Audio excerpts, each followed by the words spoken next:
සේනක අද වාගේ පවුල අවසානය. 6 දිනක් මගේ අතින් මැරුණා. 7 වෙනි ඔයා. අනේ මම මරන්න එපා අනන්‍යා. මම මේ හැමදේම කළේ යමුනා නිසා. මම මිනිමරුවෙක් නෙවෙයි. මම නිකන් උයන් පල්ලෙක් විතරයි. මොකද්ද? උයන් පල්ලෙක්? එතකොට ආර්යයන්? මම මාලිකා උයන් පල්ලා. යමුනා කියන්නේ සාමාන්‍ය ගැහණියෙක් නෙවෙයි.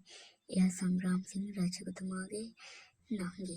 එයාට ඕනුනා රජකම ඒ එක්කම නාගමාණික්ක ඇති කරගන්න.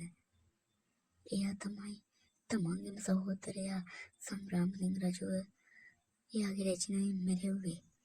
ඒ දෙන්න මැරෙන්න කලින් තමන් එකම දරුවව මට බාර දුන්නා. ඒ කියන්නේ ආර්යයන්. ඔව් ආර්යයන් තමයි සූර්ය වංශයේ එකම උරුමකාරයා. සංග්‍රාම සිංහ රජුගේ පුතා. මම එයාව බේරගන්න තමයි යමුනා කියන විදියට ඇගේ සමේ විදියට පෙනී හිටියේ. නාගමාණික්කේ තියෙන තැන දැනගන්න කල යමුනා ආර්යයන්ව මැරුවේ නෑ. අනන්‍ය මාව මරන්න. ඒත් සූර්ය වංශයේ අවසන් පුරකාරයන්ව බේරගන්න.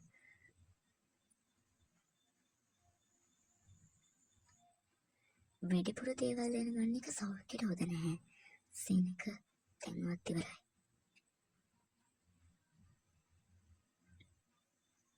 දෙයනේ කොහොමද මෙහෙම දෙයක් වුනේ? මම සේනකව මැරුවේ නෑ. එතකොට කවුද සේනකව මැරුවේ?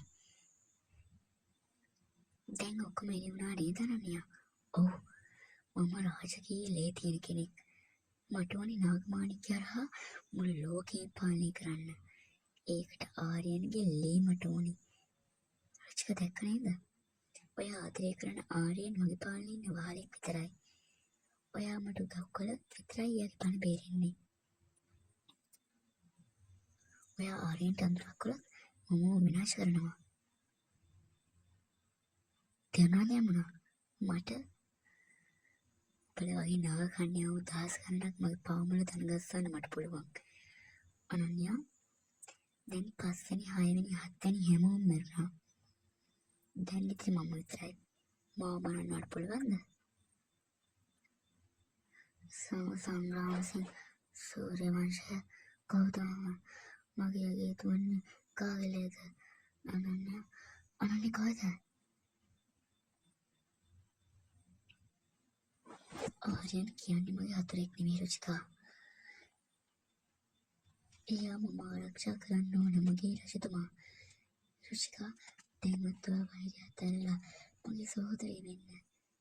අපිට මේ රාජකීය ද්‍රෝහියාගේ ආර්යයන් බේර ගන්න වෙනවා.